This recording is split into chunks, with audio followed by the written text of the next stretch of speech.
be ranking all 24 of the Survivor 50 players post Survivor 50. This is not so much a do I want them to return or not, and will they return? This is more of like, how do I feel about them no matter how they placed? Let's go ahead and start off with the last place contestant, the first boot, Jenna from Season 1. Going in, I didn't watch Season 1 live, didn't care to go back and watch Season 1. From what I heard, right, and keep in mind, like, I first got in Survivor a couple years ago in sort of the new, like, around the new era. So, I didn't get much opportunity to watch Jenna play, but from what I saw from her, she comes out early, she comes out swinging, putting a target on her back. You're not going to win many Survivor games like that. She's going to go in C tier for me. Like, she just didn't do it for me. Next, we are going to go to Kyle. I loved what I saw in Season 48 of Kyle. I think Kyle would have gone at least to the merge if he wouldn't have gotten medevaced.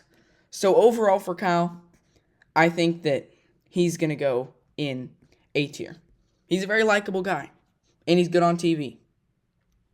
Next, we will go to the third boot of the season, technically. Savannah, winner of 49. So we had just seen her. I think she's a pretty likable person, plays a good game on 49, comes back on 50. I think combined with the newness, being a winner, them not seeing how she played, then going on that journey and saying, hey, she lied about having a, block a vote? Yeah, block a vote. So honestly, I like her. She'll go in B tier. Pretty even throughout right now. Then I believe after Savannah, we had a tribe swap, which left us with Q sadly leaving us way too soon.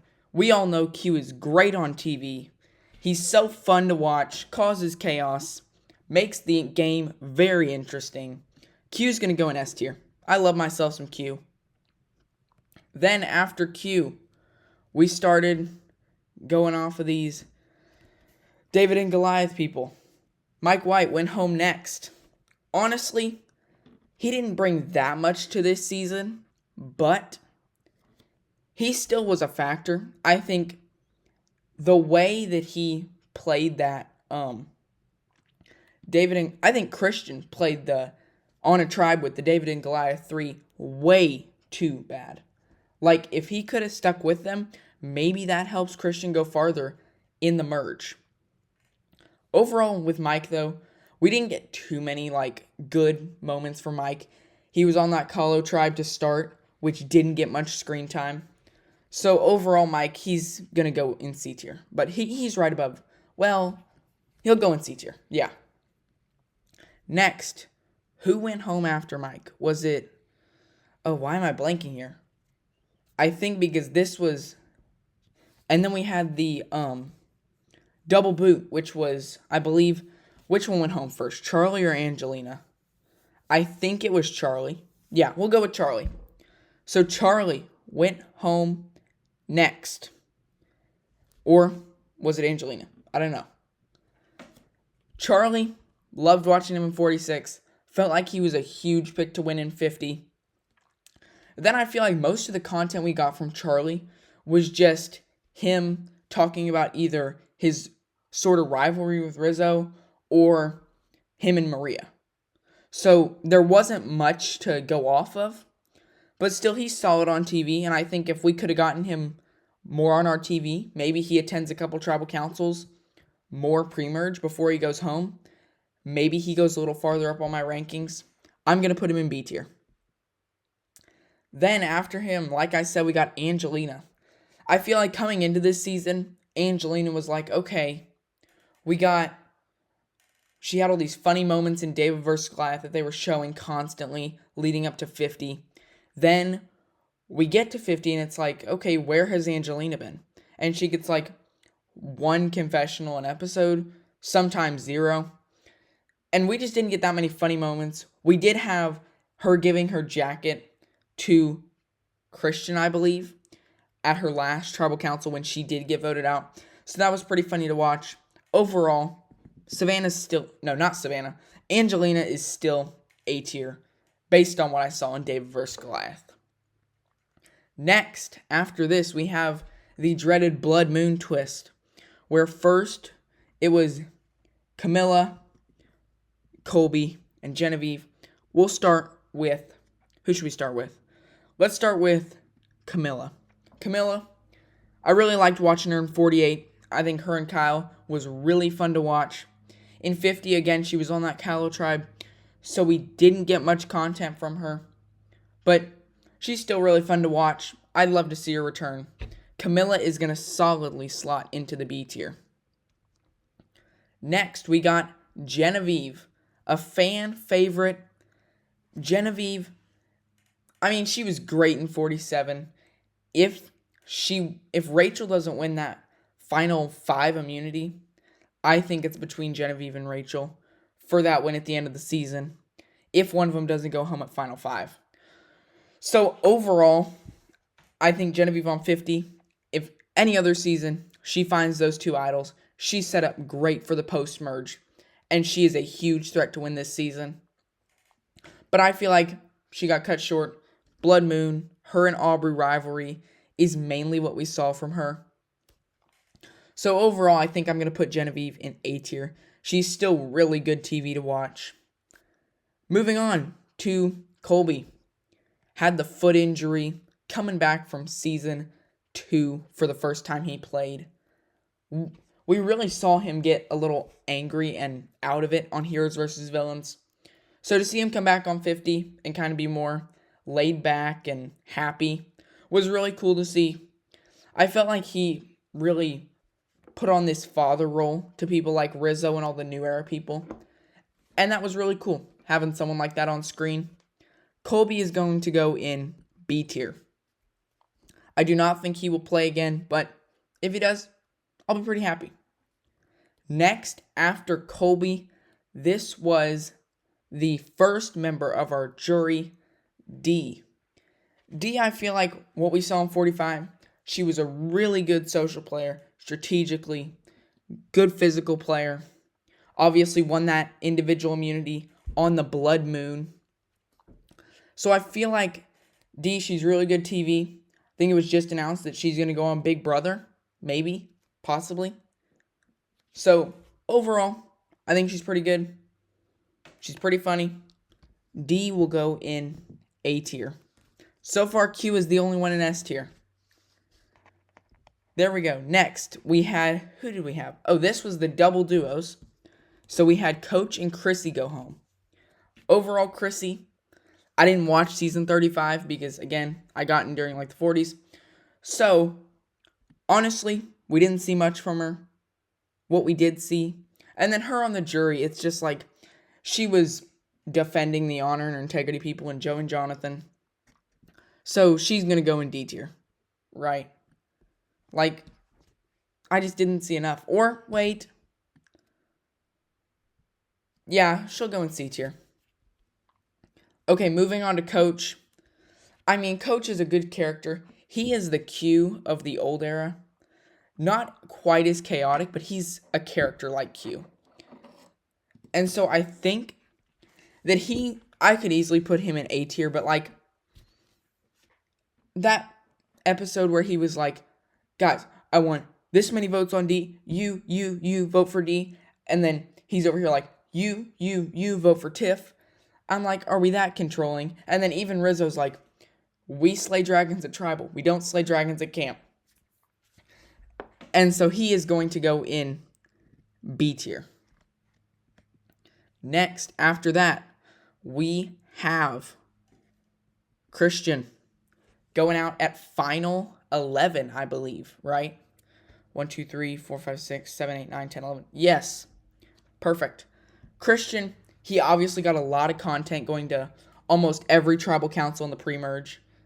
So, we got a lot of Christian, and I actually kind of loved him. So, Christian is going to go in the front of B tier. I feel like with all the content we got, they really wanted us to start to like Christian. I think him and Devins were so fun to watch, planting the idols, getting the idols, and it was fun to watch. Now at final 10, I believe it was the Mr. Beast. So it was Stephanie. Stephanie, I mean, she's going to go in D tier, right? I feel like she comes on and she, first of all, Stephanie, it was like at the beginning of the season, I was like, okay, I kind of have like, I don't love her, I don't hate her. But then that jury, she really just, that did it for me. Like, she comes out on the jury at Final Tribal Council and she starts just complimenting Jonathan, like, oh my gosh, Jonathan, you played such a great game and you're such a total package. Oh my gosh, everyone should be thinking about voting for Jonathan. Just along those lines, something like that. And I'm like, even the whole jury's like, can we not? Like, I get we have past alliances, but we don't have to show that here. And I'm like, thank you guys, because what the heck? And I don't know how many jury votes she swayed because of that little rant she went on, but I hope it wasn't any, because that was kind of stupid. Like, I have never seen anyone in my brief time watching Survivor be that like, oh my gosh, you're so great, you deserve everyone's vote, I love you so much. Like, that's just, I don't even know. Then at what, final 9? I believe it was, who went home? This was the double boot. So it was Ozzy and Emily. I believe Emily went home first. Emily, I mean, I went in like, all they were showing, I believe what they showed in her preseason press was her little argument with Bruce at the boat on the start of season 45. And they really wanted her to come out as this nerdy, like, person who's sort of, like, feisty, who's going to fight with you, get her point across. And honestly, let's just address the elephant in the room here. If Emily's going to return for a third time, she needs to learn how the heck to keep a secret. Because there were too many times where someone tells her something, and they cut to her telling the whole tribe. And I'm like, what the heck, Emily? Like, you ended too many people's games this season, whether you know it or not. So for that reason, Emily is going to go in B tier. Next, we have Ozzy. Goes home with an idol in his pocket again. What a shocker. And then to just punish him even more, Jeff gives him that shirt at the reunion that says like something like, we love you, Ozzy, but don't go next time, play the idol. Something like that.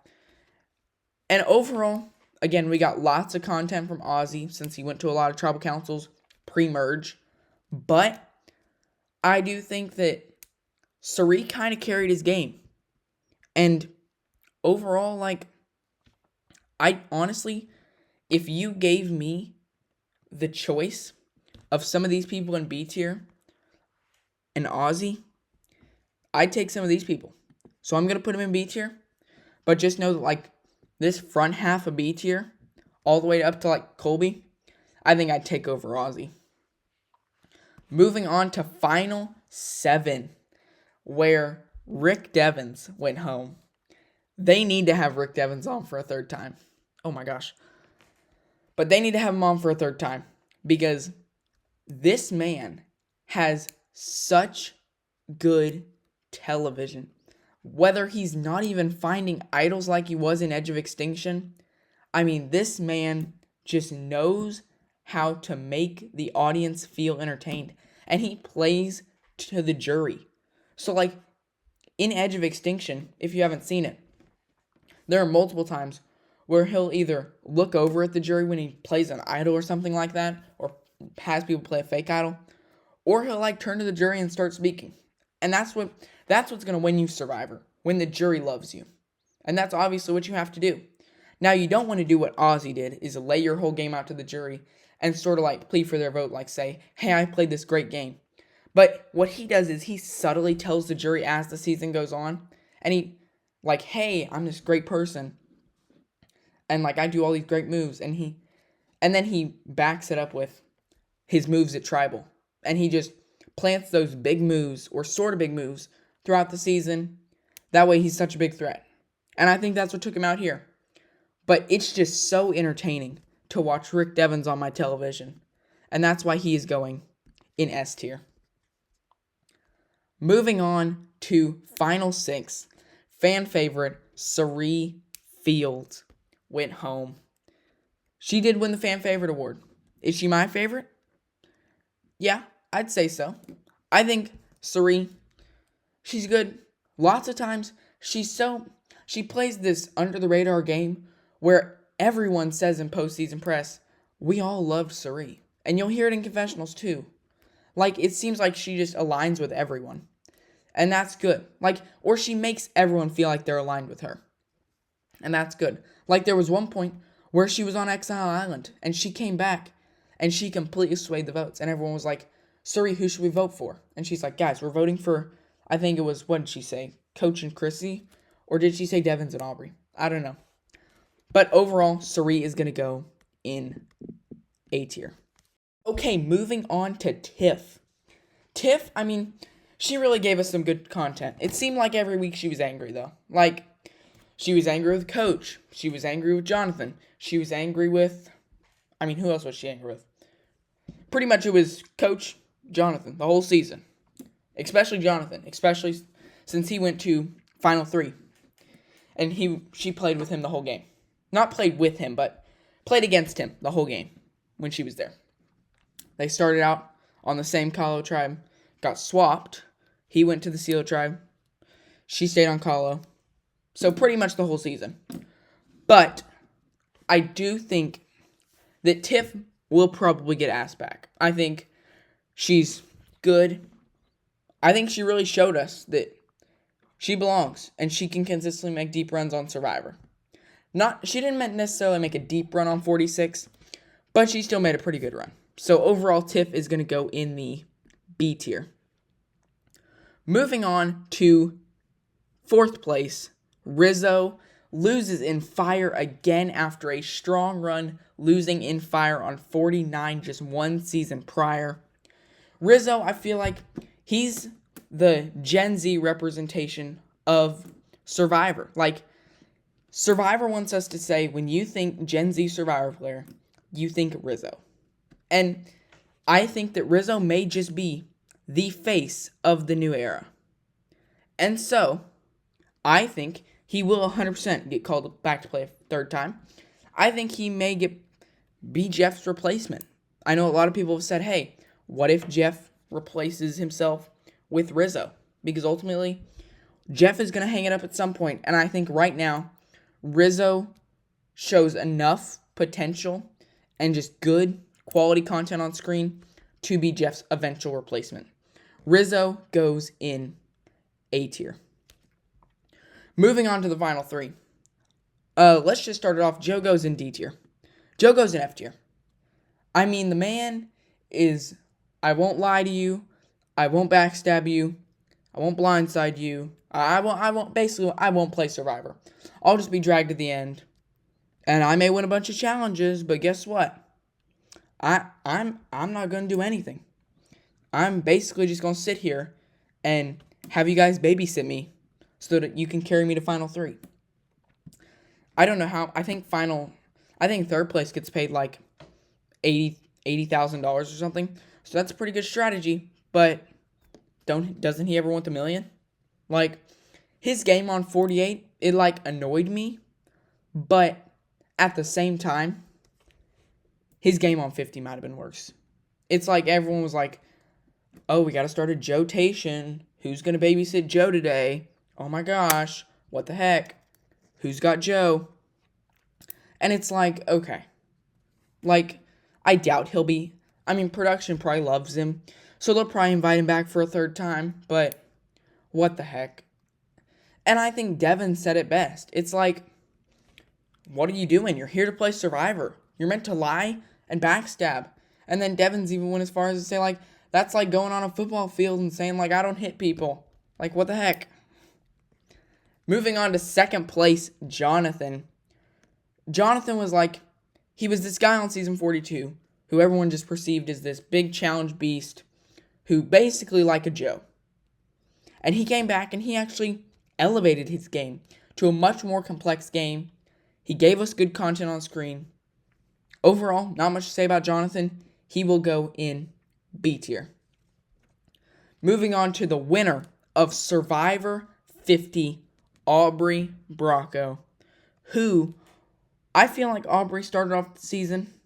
She was in that rivalry with Genevieve. That's what most of her content was. We obviously got that. She got sent that idol. Got a lot of emotional confessionals from her at that episode. And I feel like she really gained traction as the season went on. And it just felt like we were seeing more and more Aubrey. And overall, I think it was a good story. They couldn't have scripted it any better. Not that they do script it. But it was a great story. That someone who finished second in their first season, who was to someone who made all their moves late, and really it was a controversial win in Kaoh Rong. And then she comes back in 50, and she beats everyone by making her big moves late. And overall, Aubrey's pretty funny. She will go in the B tier, right there. That is my ranking of all the Survivor 50 contestants based on how much I like them.